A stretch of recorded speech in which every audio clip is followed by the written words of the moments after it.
KEVORK Almassian is an award-winning journalist, Syrian-American from Aleppo, living in Germany and host of the independent commentary channel Syriana Analysis. He joins me today to help unravel for you what is happening in the region here, in the Eastern Mediterranean and the wider Middle East. KEVORK, welcome. Thank you so much for having me to the show. I really appreciate it. Nice to have you back, KEVORK. We missed you. Actually, it's always good to be with you and also share my perspective to your audience. And we're looking forward for the interactions. So let's start, KEVORK. I'm really looking forward to your views on a number of matters. Has the Iran war created a new geopolitical reality? Actually, the Iran war changed the geopolitical reality in West Asia or the Middle East for multiple reasons.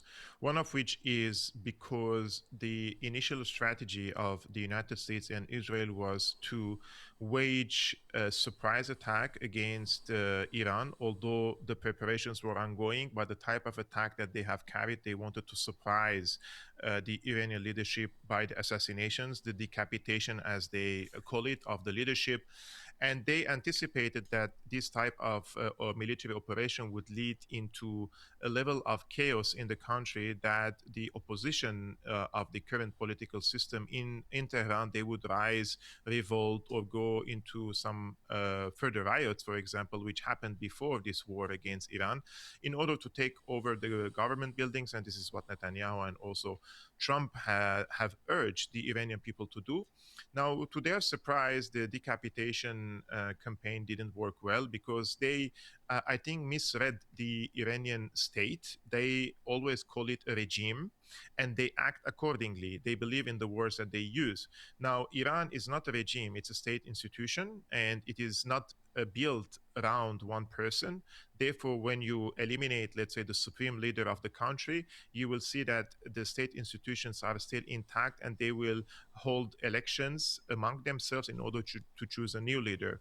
Now, the second thing that happened, which surprised the Americans, in my opinion, is how the Iranians absorbed and contained these attacks and then retaliated against the assets of the Americans and the Israelis in the region, including in the Persian Gulf monarchies, plus the type of weapons and the missiles they have fired against Israel, which Iranians have proven to be having advanced technologies that could evade many of the interceptors inside Israel, including the American weapons, which were basically aimed at the Iranian missiles. Then the Iranians blinded basically the Americans and the Israelis by targeting the early detectors in Qatar, Kuwait, Saudi Arabia, the UAE, and other countries, which means even the Israelis can't see the missiles that are coming from Iran. And this is more important than the interceptor itself, because then you don't have the intel, the information of what type of missile is coming at you. And that explains the footage and many videos we watched from Israel, for example, that there were no interceptors. Meanwhile, the missiles were falling over the infrastructure, let's say, of the Israeli forces or some of the vital interests inside Israel itself.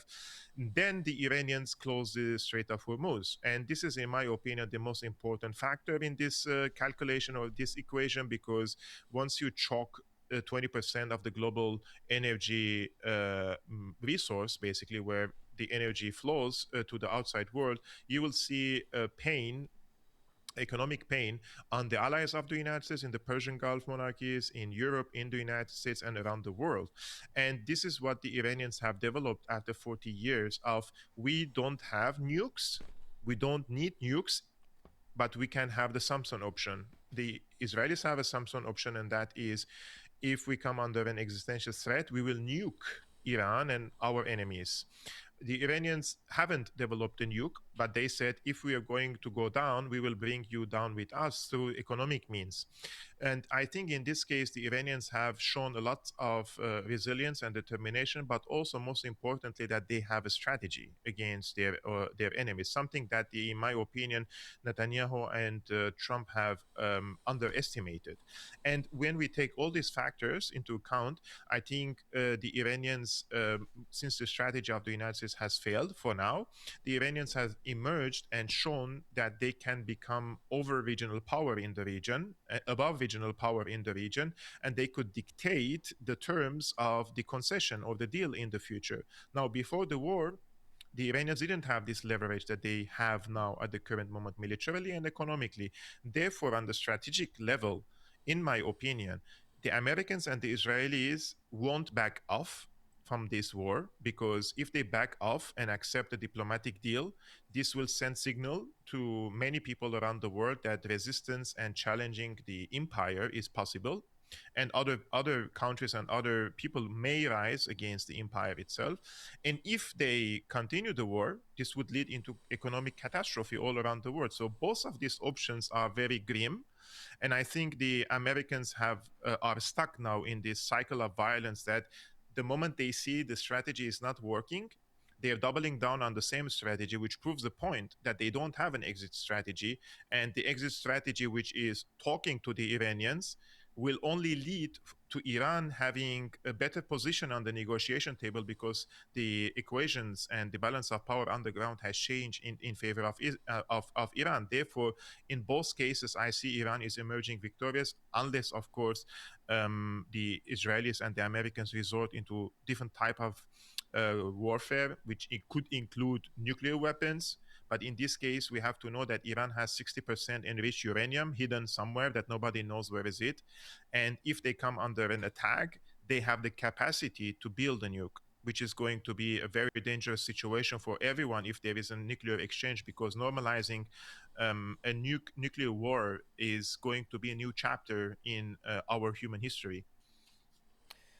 But President Trump posted, "This is the world's something in the context of world's most powerful reset," and at the same time, we've borne witness to a video of Netanyahu telling the IDF troops in southern Lebanon as we speak. I'm going to provide a link to this speech he gave to them, this pep speech, about the war is continuing, there's still work to be done, and he even proudly states that we have changed the face of the Middle East.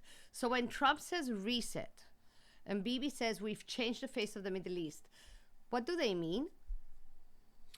They mean multiple things, one of which is West Asia is a very vital region. Economically, geopolitically, it is, as you can see, it's an intersection of many of the trade routes, maritime routes, the energy flows from this region.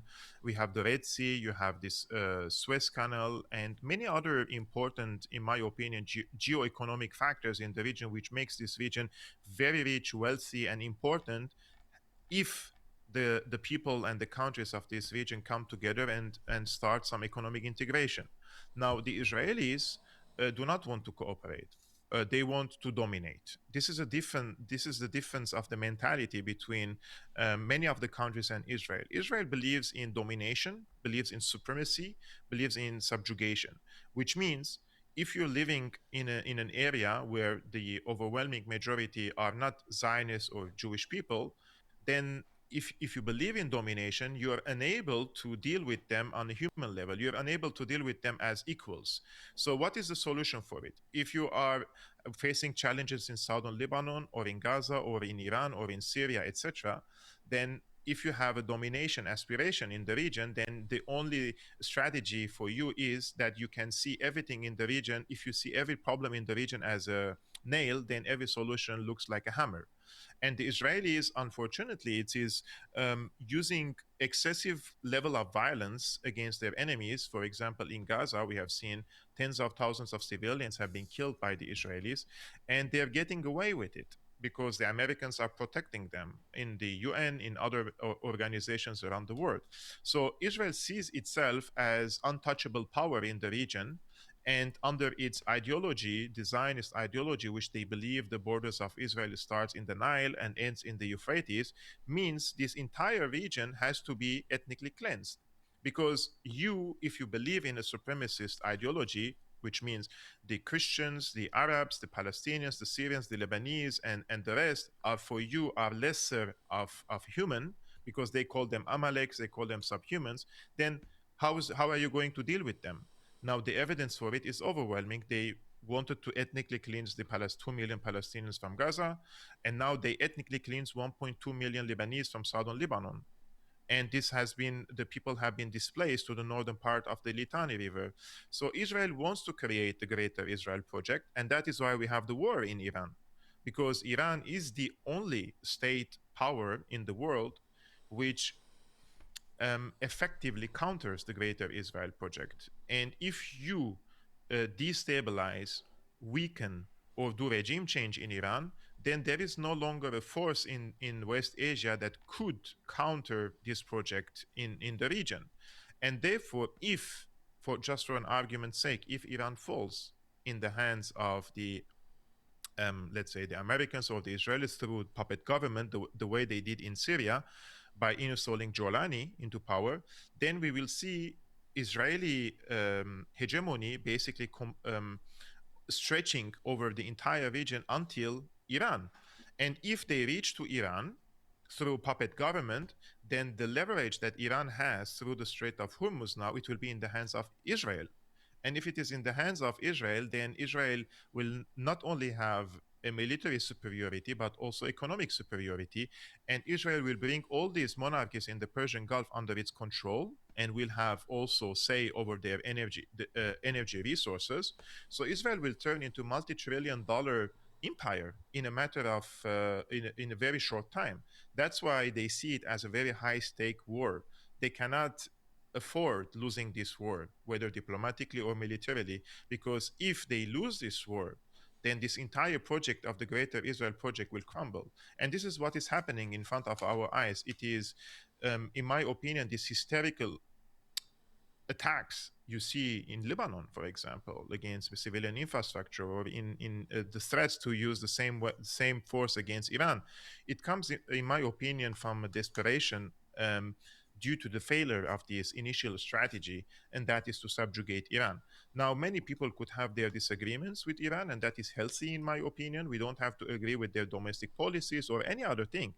But this war is not about the domestic politics in Iran. This war is because Israel wants to become the hegemon in the region. And if Israel becomes the hegemon in the region, there will be Greater Israel Project, and the people of the region will live under what some people call the Pax Judaica Empire. So they have to make a choice: either be independent and keep their sovereignty and keep their nations, their customs, their traditions, their values, their religions, their ethnicity, and everything that made the people of the region what they are nowadays, and this is a region rich of civilization, or they have to put everything on the side and be part and live under the umbrella of this so-called Pax Judaica Empire.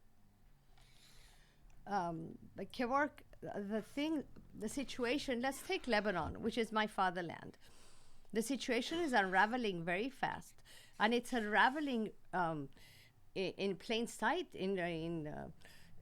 It's everything's getting posted until now up on X, and people can see on a daily basis. They can see the unabated drone and missile strikes targeting South Lebanon and extending not just in South Lebanon as far as Beirut and up in the Shuf mountain area and Bekaa, but the majority of the daily drone and missile strikes are indeed in South Lebanon. Everything is unfolding for the whole world to see, and the targeted destruction and erasure of Christian sites and monuments of global significance, and the deliberate targeting of ambulances and aid trucks, the daily loss of civilian life, women, children, paramedics, farmers, members of the press, the detonation, demolition, and leveling of hundreds of homes on a daily basis in South Lebanon. How can these things be happening? We know they're happening. We live here, but the West, the people in the West are seeing these things happening, and still they're not doing anything about it. The government is everyone under the magic spell of, the people who also control the powers that be in DC, because people are getting in the West, they are getting they're not liking what they're seeing. I mean, you're also getting this feedback, right, on X from the post you put up. You're seeing that Americans are waking up and they're not liking these things happening under their name. Yes. Actually, in Europe, in several places in Europe, in the United States, for example, you can call Donald Trump any name in the book. You can call the politicians here in Germany any name in the book, and nothing will happen to you. But the moment you criticize Israel, even legitimately and objectively, you have to expect some cases against you. You have to expect the media coming after you. You have to expect the government coming after you. You have to expect the police coming after you. If you demonstrate today in the streets and hold a banner and say, I support the genocide in Gaza, no police officer will come and arrest you. But if you say, I oppose the genocide in Gaza, then the police will come and arrest you. So, what does that tell us about the state of affairs here? So, who are we not allowed to criticize? Basically, it tells us who has more control or leverage over the governments and the political system and the media apparatuses in these countries. Therefore, Israel has a strong financial, let's say, investments in these countries. It has a strong political presence due to their lobbies that they have established. And they're also intermarriage with the banking sectors, for example, in the United States and the military industrial complex. They're too powerful. And this is not only Jewish people, there's also Zionists, both Zionist. Christian and Jewish in the United States. And this creates a precedent of tolerance for 24/7 televised genocide, basically, which the people feel disgusted. They feel like they're going to throw up when they watch these things, rightfully so. But what they can do about it, what they can do about it, this is the question. People go to demonstrations every week, sometimes every day here in Berlin. And I have told my friends and the people I care about that nothing will change from these demonstrations. Yeah. The government will not listen to you. The government will do everything they can to protect Israel. And this has turned out to be correct because Israel is a project in the region that keeps certain level of leverage for the Western camp in West Asia. And they see it as their own baby. They see it as a project that the presence of Israel in the region is a guarantor or a guarantee for the the United States and the Western, let's say, aspirations in the Middle East. If there is no Israel, for example, you will see that the Palestinians are opening their borders to the Lebanese. The Lebanese are opening their borders to the Syrians. Syrians are opening their borders to Iraq and Iran. And this will create an open border region between these people, and this will lead into economic integration among these countries. Lebanon is great in services and tourism. Syria is great in industrial capacity. Iran has nuclear program. It has enormous fuel and gas, for example. So this is a very rich region.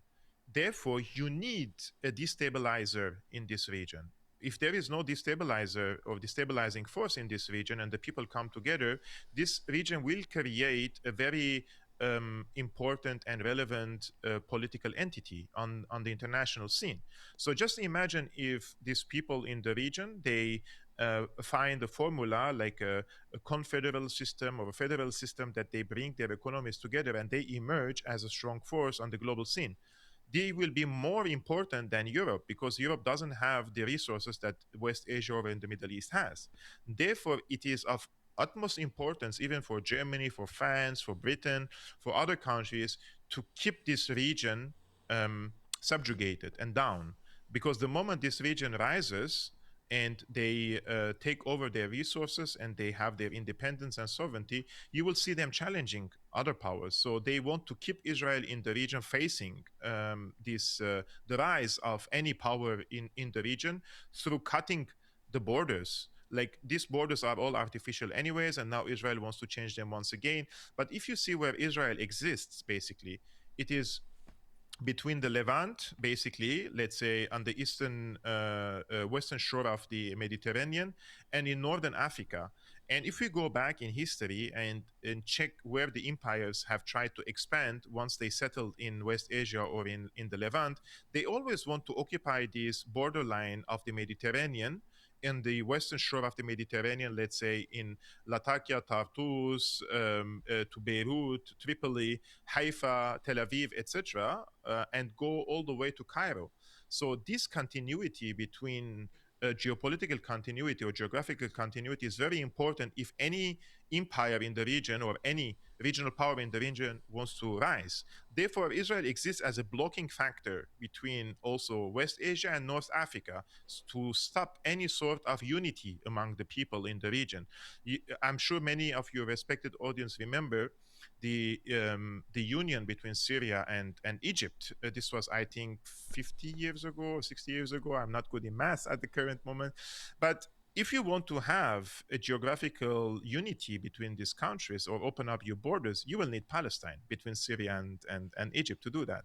And that's why basically Israel exists there. It's a disturbing force, it's a destabilizing force. And that's why many countries around the world or governments around the world see Israel as important player in the region, which suppresses and oppresses the rise of any regional power, including Iran. Now, in the region, we don't have any power capable of having regional dominance except three. It's Israel, Turkey, or Iran. There is no other program, either pan-Arabist or socialist or any other force in the region capable of rising as a dominant player. It's Israel, Turkey, and Iran. And at the current moment, Turkey is waiting and watching what's going to happen and where the tide will move, and then take the opportunity. Before the war started against Iran, Turkey amassed its forces on the borders with Iran because they said if the leadership in Iran falls and there is a regime change, they're going to establish a buffer zone inside Iran in order to stop the flow of the refugees. But that's, of course, a bollock because Turkey, just like Israel, is an expansionist country in the region, and they would have taken the opportunity to go to Iran and take over some of the Azeri regions, for example, where it is overwhelmingly populated by the Azeris. So in this case, Iran, I don't think Iran has a friend. I don't think that Iran has Turkey as their friend. In fact, Turkey under Erdogan is an opportunist player, just like the Israelis, and they're waiting to see which side is winning in order for them then to say, okay, we are friends with this side. If Israel wins this war, they will be friends with Israel. They have no problem with that. I want to go to that, but before I go to that Turkey Israel prospect in the wide to long term, I want us to talk briefly about the so called talks. So, according to all the major news networks, Associated Press, Reuters, BBC, the Pakistani mediated talks are underway to extend the U.S.-Israel-Iran ceasefire beyond April 22, while Israel continues strikes in Lebanon, because they always claim that Lebanon is not part of the ceasefire. At the same time, Iran is reportedly conditioning further progress on halting those attacks. It wants to connect Lebanon to the talks. Yet Beirut appears to be negotiating alone with Israel. Not appears. Beirut is negotiating alone with Israel in D.C. In a post that you put up a few days ago, you warned about a fifth column inside Lebanon. Now, I know what you meant by that, but most of my viewers are Westerners. So can you please clarify exactly what, and if possible, who, if you don't want to say who, at least say the what you are referring to, and how significant is that factor right now during the face-to-face talks between Lebanon and Israel in D.C.? Actually, Lebanon has a very large fifth column. And when I say fifth column, it is they are political forces, they are journalists, they are NGOs, they are influencers, you have only podcasters, etc. And they receive funding from Saudi sources, from the Saudi embassy. They receive funding from the Emirati embassy. They visit the ambassador every time. Like, you can see them posting the photos anyways. Like, I don't understand how a journalist feels so comfortable going to the embassy every now and then and taking selfie with any ambassador. We are journalists, basically. We have to challenge these powers, right? We have to ask questions, not to be causing up with ambassadors, basically, especially if these ambassadors are Saudi or Emirati with multi-billion-dollar budget for media outlets, for example. So we have to ask questions. What is the role of these journalists? What are they doing with these ambassadors?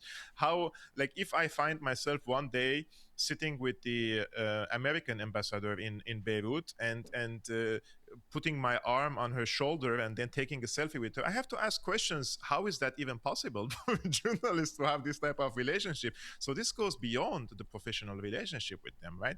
And without naming names, individual names, but we have political forces in Lebanon. One of which is the Phalanges. The second one is the Lebanese forces, the people of Jaja, the people of Jumail. And I have nothing against the Lebanese Christians. In the contrary, I have lived among the Lebanese Christians. They're kind people, they're good people, they're generous people, and they have received me, and I've been treated very well. I'm talking about on a leadership level, on a party level, where their leaders have taken them hostage, basically, of a very serious situation. For example, as a Christian party in Lebanon, how is it logical that you prefer Jolani, who is the leader of the Al Qaeda in Syria, over a secular government in Syria? This is a counterproductive for the Christians in Lebanon. That's why I tell the Christians in Lebanon, the Christian Maronites, especially in these two parties, that your leaders are basically profiting from this situation on your own expense. They're putting you in a very serious security situation where now you have on your eastern border the largest safe haven for Al Qaeda terrorists in the world, and they have helped this regime to come to power, right? This the same fifth column that they collaborate with the United States and Israel.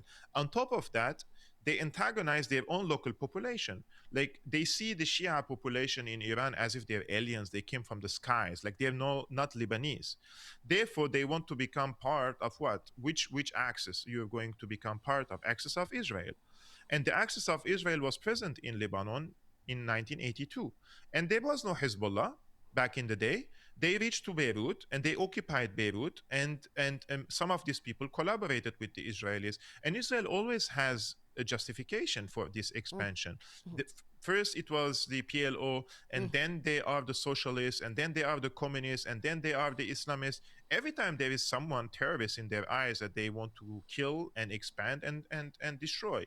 Therefore, if there is anyone in Lebanon who really believes that this is because Hezbollah, sorry to say, I have a big bridge to sell them, because once they occupy southern Lebanon, the second thing they're going to do is to occupy northern Lebanon The rest of it. and expand into northern Lebanon. So they don't have any means to resist this except for Hezbollah. The foreign minister of Lebanon, Raji, who is from, I believe, the Lebanese forces from Jaja, he said, when we go to negotiations and we want to negotiate with a stronger power, what are the elements of strength that you need to have to negotiate? Military strength and economic strength. And he says, we don't have any of these two. So what is the solution? He says, we go to the Americans and we beg them and we cry at the White House and we tell them to protect us from Israel. Is there any diplomat, any sane person in the world who believes that America will protect you from Israel? In fact, they're working together against you. So logically, even speaking, they don't make any sense. That's why I just raised the alarm, because I fear for Lebanon. I already love Syria, and I feel like Lebanon is the only place left in West Asia where I still can feel home if I visit Lebanon again. And I like Lebanon as a country, as people. I lived there for 5 years, so my intentions are really like there is no any ill intentions. I try to raise alarms before things happen, as I did in Syria. But we are living at a time where people are driven by sensations and driven by social media snips, like reading what is going on, and all these TV outlets and NGOs and talking heads are brainwashing people 24/7. If Americans are receiving brainwashing from the government, well, the people in Lebanon are also being brainwashed. And their TV outlets, LBC, Al Jadid, MTV, those are every household basically watches in Lebanon. They're funded by Saudi Arabia. They're funded by Qatar. They are talking openly about normalizing relations with Israel. And meanwhile, hundreds and hundreds of their own citizens are getting killed every day by the Israelis. How does that make even sense? The government goes and speaks, the Lebanese government, appointed and selected by Saudi Arabia and America, They go to Washington to speak with the Israelis. Meanwhile, Israel is bombing your own territory. This is even beyond treason. Treason is one thing, and then it goes beyond that, because now you're not even serving your own interests in this case. Not only against Hezbollah, but even against your own interests. This is even more horrible, in my opinion. So we are justified, me and you, to believe that Beirut realistically cannot secure Israeli withdrawal and sovereignty guarantees on its own without Iran's leverage. That what they're doing right now, negotiating on their own in DC, which is not neutral ground, if you ask me, with Israel negotiating in DC, is the worst possible thing that they're doing right now. Right. This is the most crazy thing you could ever hear, because the Iranians said we will tie the ceasefire in Iran with the ceasefire in Lebanon. That would be a good outcome for the Lebanese, right? Even the Lebanese government. And the Prime Minister of Lebanon, Nawaf Salam, came and said, nobody negotiates for us. We will negotiate for ourselves. But you don't even have leverage to negotiate. You are, sorry to say, Nawaf Salam, On, the president of Lebanon, you guys have nothing to offer to the Israelis. I mean, if you negotiate with someone, you have to give and take. So what are you giving them? You're giving them your people, you're giving them your own territory to Israel in exchange for what? South Lebanon in exchange for what? Okay. So you prefer talking to the Israelis instead of halting the cessation of hostilities against your country in a more regional deal, which tells you everything you need to know, in my opinion, about the Lebanese government. Yeah. I want us to also go. I wish we could talk about this more, but we had this long delay with the connection, and you'll have your live show. So I want us to also go to Syria, which I know is a sensitive topic for you. It's from where you emigrated from. So Americans are not being told anything about Syria anymore. Syria has effectively been carved up. It's been balkanized. Its minorities have been shuttered. I mean, what does Syria actually look like now? I mean, what happened, in brief, if you can? What happened to the Christians, the Armenians, the Druze, the Assyrians since Jolani's rise? How many have fled? How much of Syria is now effectively split between Damascus, Turkey, sphere of influence, Israel, sphere of influence, and the Kurdish-led forces up in the north? In brief, before we move on. Turkey already occupies Aleppo completely. Security, economy in Idlib, the same thing. Azaz, Afrin, all these places are in the hands of Turkey, all the way to Hama and Homs. This is the deal, that the Turks would have their leverage over the north and the Israelis in the south. And Jolani is basically in Damascus trying to find some balance between Turkey and Israel, because he's an asset of everyone, basically, CIA, MI6, MIT, and even the Israelis in this case. As for the minorities, unfortunately, Christian presence in Syria has decreased by 80% and more. The Armenian presence decreased over 90%. The Alawites have nowhere to go. They're being killed on daily basis. Every day, every single day, there are people being killed by the Jolani regime in the streets, assassinations, executions, 15 months in the prisons. Now, still 15 months. Yeah. Yes, yeah, every day, every single day in prisons. The other day, a Kurdish prisoner has been released in exchange for probably someone from Jolani. So this was a deal between SDF and Jolani. And the guy, when he left and went back to the SDF areas, he said they single out different types of torture techniques against the Alawites. So if you're an Alawite, you will be tortured to death if you are in the prison of Jolani. Meanwhile, the Kurds would be spared for exchange with the SDF. So this is a type of, in my opinion, racist, supremacist, ugly, all sorts of names you can call for the Jolani regime. Unfortunately, they have put so much makeup on the face of Jolani for him to appear as a civilized leader. But he doesn't believe in any of the things that he says nowadays. Only 2-3 years ago on tape, he was talking about Islamic conquest and kicking out the minorities, and that he will force the Alawites to convert to true religion and of Islam and all these things. And all of a sudden, when he came the self-selected president and he wore a tie, then he's talking about democracy and he's talking about pluralism and all these things. Nobody believes in this.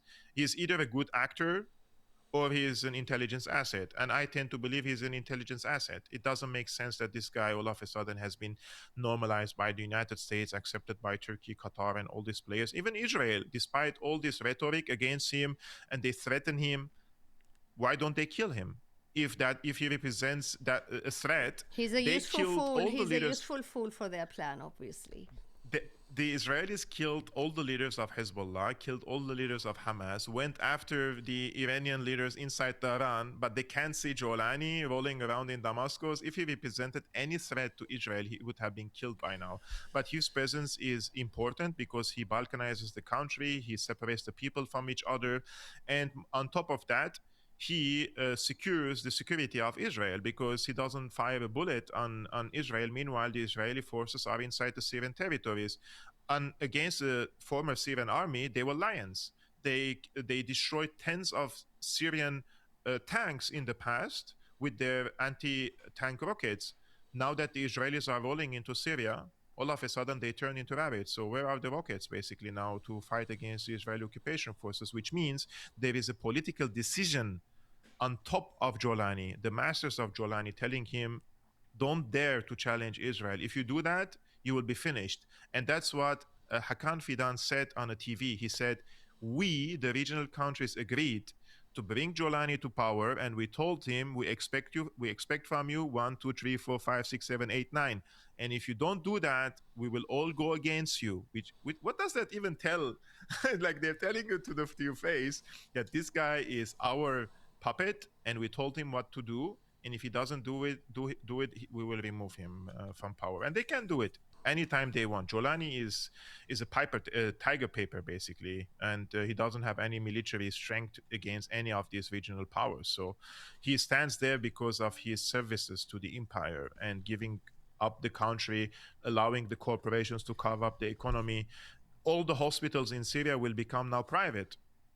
Sorry, under Assad, it was public, it was free, cancer treatment was free. So good luck.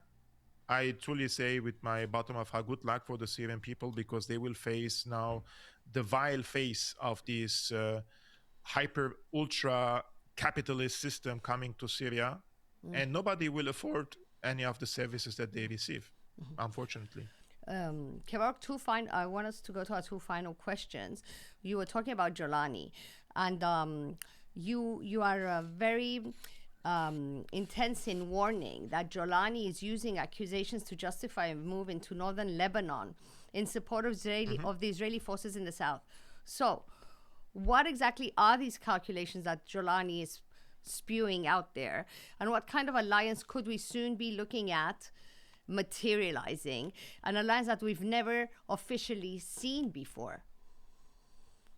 Actually, my sources in Damascus say that the Americans asked Jolani to amass his forces in northern Lebanon as a blackmail against Hezbollah to cut the supply chains. Now, he did cut the supply chains for Hezbollah. He has destroyed all the tunnels, all the roads that Hezbollah used to deliver weapons, ammunition, logistics to itself. But invading Lebanon in the north, that was something that Hakan Fidan told Jolani not to go into Lebanon, because this will create very intense sectarian conflict in the region that could spread into Syria, and this would destabilize Jolani's regime itself, because Jolani is overstretched. He doesn't have a big military power. They have like 40,000 militias, and they have not yet emboldened their regime in Damascus. How would you go into another adventure into Lebanon? But then the Israelis have spoken to Jolani, and this was reported in Ma'arif, the Israeli newspaper, saying that there has been now an opportunity to cooperate between Jolani and Israel against Hezbollah, now that the Lebanese government can't disarm Hezbollah. So they would ask Jolani to go into northern Lebanon and start massacring the Shias. We're talking about Shia population, civilians. So Hezbollah would respond against Jolani, and this would start a civil war inside Lebanon itself. So instead of Hezbollah focusing on Israel, then they have to fight on two fronts. One is against Israel, and the other one against Jolani and his militias. So that is the plan that is being cooked for at least 1.5 years now. And I said from December 2024, that Jolani will definitely be used against Hezbollah. In what way or shape? Time will tell. But Jolani wants to present himself as the guy who can achieve any of the objectives of the United States in the region. He wants to give them this card and telling them that I'm an important player. I can give you something if you want me to. So that's how he can secure the continuity of his regime, because Tom Barak, the special envoy of America to Syria and to Turkey, He's he a special says, envoy of America to the Middle East, just for context for our Middle East, viewers, yes. But he's also the ambassador of America based in Turkey. Context for our viewers. Yes, and he Tom says, Barak. and he says what works the best in the region are benevolent monarchies. And the second day, Jolani goes to the minaret in the Umayyad mosque, and he tells the people, "O Syrian people, obey me as I obey God in you." So this is in the Islamic literature. It means that he is trying to establish a sort of a religious monarchy in the country, and this is the exact same words that Baghdadi used in 2016 in Mosul when he was in the minaret. He said, "O the people of Iraq, obey me as I obey God in you," and he said the same thing, which means the Americans think that Syria has to be ruled by one man instead of having several functions. They want one person, one dictator ruling over the country, and this guy is Jolani. And just for context for your respected audience, I mean, Jolani was in a CIA-run prison in Iraq, and they released him on day one of the Syrian revolution, and they sent him to Syria, and all of a sudden he came to the country, and everything was ready for him. The infrastructure was ready, the supply chain was ready, the units were ready, the military force was ready, the weapons were ready. You cannot form Al Qaeda via televised videotape. You need logistics, you need weapons, you need money. But this guy came from Buka in Iraq, went to Syria, and all of a sudden everything was presented for him. So I suspect that he has been trained and he has been employed back in the day in the Buka camp in Iraq. Ending, I want us to touch on the matter of Turkey. You happen to have mentioned Fintan 2 or 3 times. So, the bigger picture. Provided Iran is handled one way or another satisfactorily for Israel, by Israel and the US, do you see Turkey and Israel eventually colliding? Possibly in Syria. Don't you see Syria as a future battleground for the next major regional collision, with the greater Israel project running straight into Erdogan's neo-Ottoman blue homeland ambitions, which for now have been put on the back burner? For the people to know some context, Erdogan's Turkey has a good relationship with Israel. They have good trade relationship. They have good security relationship. They send them 60% of their energy resources from Azerbaijan to Turkey to Israel. Even during the peak of the genocide in Gaza, Turkey didn't cut its relationship with trade or diplomatic relationship with Israel. Now, as I mentioned at the beginning, there are 3 projects in the region: the Neo-Ottoman project, the Pax Judaica project, and the Persian project.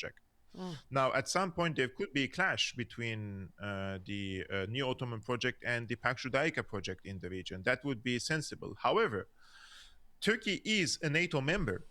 This is something that many people just don't take it into consideration when analyzing the situation in the region. As long as Turkey is a NATO country, there is not going to be war between Israel and Turkey. Therefore, we can see that there are voices calling for kicking Turkey out of NATO, which should be, I mean, NATO should not exist anyways in any shape or form. But if Donald Trump withdraws from NATO and NATO crumbles and there is no longer a security pact that ties other countries to come and assist Turkey, we could see a conflict in the region, because Turkey wants to become a dominant player in the region by watching both of Iran and Israel are destroying each other, so they could present themselves as a stronger player that could bring back security and stability into the region. But Iran is not going to lose this war to begin with, and that's the most important factor in this. Had Israel lost this war, we could have seen a phase of conflict between neo-Ottoman Turkey and Israel. But now that Iran is emerging victorious, the real question, in my opinion, is how is Israel going to survive this? If the American presence in the region is going to be degraded, they are going to be weakened, and they cannot reestablish everything that they have built this for over 30 years. The Americans built these bases, these technologies over 30 years, and it's not easy to replace them in a matter of few days. So it is the Americans whose strength has been degraded, and without the United States, Israel cannot survive. Israel doesn't have an industrial capacity to build its army, doesn't have the ammunition to sustain this conflict with Iran. It is America who is supplying them with all these weapons. That's why they need the lobby in the United States. Therefore, the real question, in my opinion, is how will Israel survive? Not if Israel will wage another war against Turkey, because it's unsustainable. This type of war against a country of 90 million people or 100 million people. They have already tried it now with Iran. Are they going to succeed it against Turkey? I don't think that is going to be the case. KEVORK, thank you very much, my friend. I truly appreciate your time and your insights. And to our viewers, if you found this conversation valuable, please make sure to like, share with family and friends, and subscribe. And don't forget to tap the notification bell always, or else you won't get notifications of new drops. You're just going to be a ghost subscriber. Your support is what allows us to keep bringing you these conversations and perspectives. KEVORK, let me leave the final word with you.